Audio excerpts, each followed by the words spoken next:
Kitchen golden kitchen 77 में आपका स्वागत है। यूट्यूब चैनल पर सभी लोग जुड़ जाइएगा। और देखिए, मैं आज कच्चे चने की कढ़ी बनाने जा रही हूँ। जो लाल वाला चना है, आप काला भी बोल सकते हैं, देसी चना है।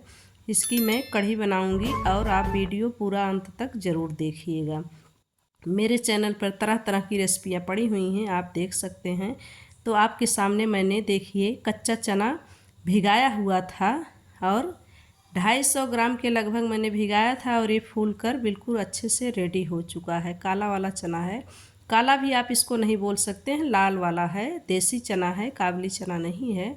इसको मैंने 2-3 घंटे पहले भिगा दिया था। आप गर्म पानी में भी इसको भिगा सकते हैं। तो फूल कर अच्छे से रेडी हो चुका है।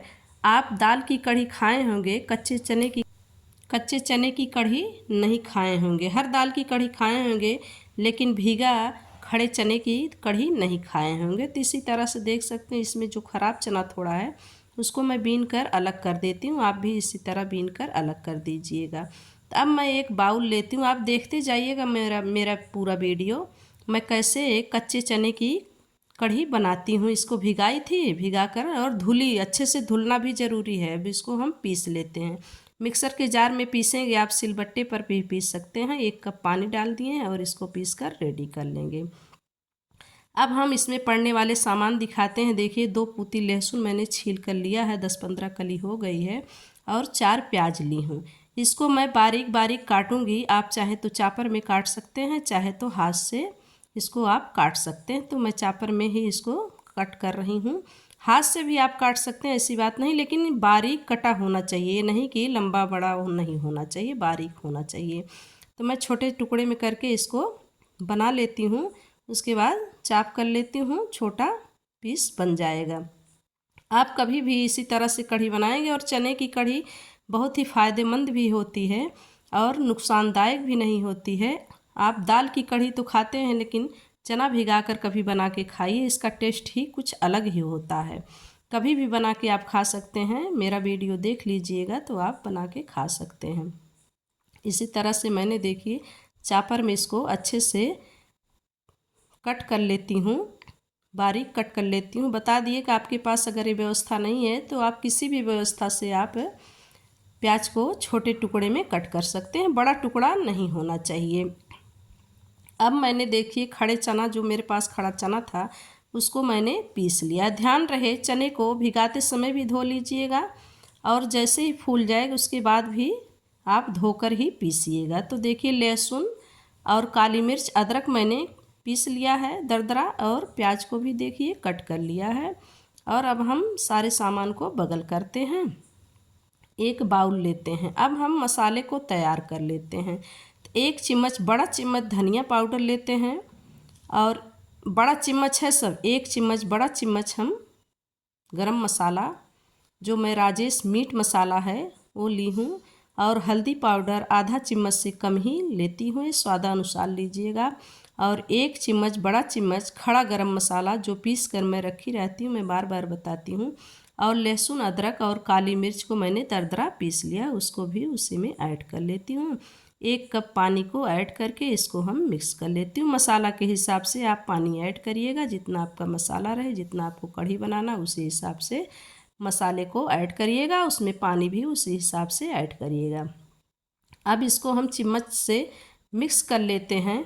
आप ऐसे भी भरभरा कर भी बना सकते हैं, लेकिन मैंने जो है घोल बना लिया है। घोल बनाने से क्या होता है कि मसाला हमारा गाढ़ा हो जाता है। उसको रेस्ट पर छोड़ दिए, आ गई गैस की तरफ, गैस पर कढ़ाई रख दी। कढ़ाई थोड़ा गर्म हो जाए तब उसमें मैं तेल को ऐड करती हूँ। कढ़ाई मेरी गर्म हो चुकी, अब हम तेल को ऐड करती हूँ। तेल की मात्रा आप अपने हिसाब से ऐड करिएगा। अब इसमें हम मेथी दाने को ऐड करती हूँ। मैं मेथी दाने को बताती हूँ कि बार बार मेथी दाना हमको इसलिए पहले ऐड करना होता है तड़के में, क्योंकि मेथी दाना जलने में समय लेता है और हाई फ्लेम पर ही जलाना होता है। अब हम जीरा को ऐड करेंगे, सौंफ को ऐड करेंगे, तड़के के लिए तेज़पत्ता ऐड करेंगे, और हींग को। हींग कढ़ी में बहुत ही ज़रूरी है, चाहे दाल वाली बनाइए, चाहे खड़े चने की बनाइए। 2 बड़ी इलायची लिए हैं। अगर आपके पास जो भी सामान नहीं है वो आप इग्नोर कर सकते हैं, ऐसा नहीं कि सारा सामान ही ऐड कर सकते हैं। अगर बड़ी इलायची आपके पास नहीं है तो आप बड़ी इलायची मत ऐड करिएगा। अब मैं प्याज को ऐड कर सकती हूँ। प्याज देखिए, अगर आप प्याज नहीं खाते हैं तो तड़के के बाद आप सीधे डायरेक्ट मसाले को ऐड कर सकते हैं, प्याज मत डालिएगा। लहसुन भी हटा सकते हैं, जो लोग नहीं खाते हैं वो हटा सकते हैं। ऐसा नहीं कि प्याज का तड़का ही लगाना ज़रूरी है। तो मैं प्याज का तड़का लगाती हूँ, भूरा होने तक हम इसको भूनती रहती हूँ। अब जो घोल बना के रखी थी रेस्ट पर मसाले को, उसको ऐड कर देती हूँ। जैसे तड़का हमारा भूरा होगा तुरंत हमको मसाले को ऐड कर देना है। मसाला बताई कि अगर आपको पानी में नहीं भिगाना है तो ऐसे ही सूखा मसाला प्याज के बाद ऐड कर सकते हैं। अब मसाले को हम 2-3 मिनट के लिए ढक देती हूँ, मसाला पक जाए। 2-3 मिनट पकाना ज़रूरी होगा, नहीं तो मसाले में जब कच्चापन रहेगा तो कढ़ी हमारी टेस्टी नहीं बनेगी। अब देखिए, फिर हमको देखना होगा कि मसाला पका कि नहीं पका। मसाला पककर बिल्कुल रेडी हो चुका, इसमें से खुशबू आना शुरू हो गई है और तेल ऊपर आ चुका है। यही प्रमाण है कि जब मसाला पक जाता है तो तेल ऊपर आ जाता है। अब जो मैं खड़ा चने का पेस्ट बना के रखी थी पीसकर, उसको ऐड करती हूँ। और एक चीज़ बताती हूँ कि अगर आपको पेस्ट में पानी ऐड करके घोल बना के डालना चाहते हैं तो घोल बना के डाल सकते हैं, लेकिन मैंने ऐसे ही डाल दिया है, उसको भून रही हूँ। अगर भूनना नहीं है तो आप पानी में घोल बना लीजिए पेस्ट का और मसाले के बाद तुरंत उसको ऐड कर दीजिएगा। अब हम फिर 2-3 मिनट के लिए रख देते हैं, पक जाए। 2-3 मिनट हो चुका, सारे मसाले और पेस्ट चने के सब पक चुके हैं। देखिए तलवे की कढ़ाई में लग रहे हैं, इसका मतलब अच्छे से पक गया है, भुन गया है और इसमें से खुशबू भी आना शुरू हो गई है। बताए आप इसका घोल भी डाल सकते हैं मसाले के बाद। जो पेस्ट है उसमें पानी डाल लीजिए, घोल बना लीजिए और मसाले के बाद तुरंत उसको डाल दीजिए, लेकिन मैंने नहीं डाला है। अब जाके पानी को ऐड कर रही हूँ। जैसे पेस्ट हमारा भुन गया तुरंत हमको पानी ऐड करना है। पानी ऐड करने की मात्रा आप अपने हिसाब से ऐड करिएगा, जितना आपके पास पेस्ट है या आपके पास खाने के लोग हैं उसी हिसाब से पानी को ऐड करिएगा। और ध्यान रहे इसमें गुठली न पड़ने पाए। अगर आप पौने से नहीं गुठली हटा सकते हैं तो आप मथनी से भी हटा सकते हैं। पानी मुझे थोड़ा कम लगा, मैं पानी और डालती हूँ, लेकिन गर्म पानी ही आप ऐड करिएगा। अगर आप पानी गर्म नहीं ऐड कर सकते हैं ठंडा पानी भी ऐड कर सकते हैं, ऐसा नहीं गर्म ही ऐड कर सकते हैं।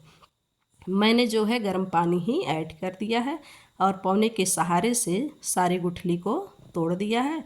अब मैं खटाई 2 ऐड करती हूँ। खटाई जो सीजन में बना के रखी थी उसी से ऐड करती हूँ। अगर आपके पास खटाई नहीं तो दही भी ऐड कर सकते हैं, टमाटर भी ऐड कर सकते हैं। अब मैं स्वादानुसार इसमें नमक को ऐड कर दी हूँ और सबको एक साथ मिक्स कर देती हूँ। घोल में ध्यान रहे गुठली न पड़ने पाए। अगर गुठली पड़ी रहेगी तो आपकी कढ़ी अच्छी नहीं बनेगी। अब मैं ढक देती हूँ। 10 से 15 मिनट इसको पकने में लगेगा। ध्यान रहे बहने न पाए, अगर बह जाएगा तो मसाला सारा बाहर निकल जाएगा, सब स्वाद उतर जाएगा। अब मैं फिर एक बार ढक्कन को हटा कर देखती हूँ।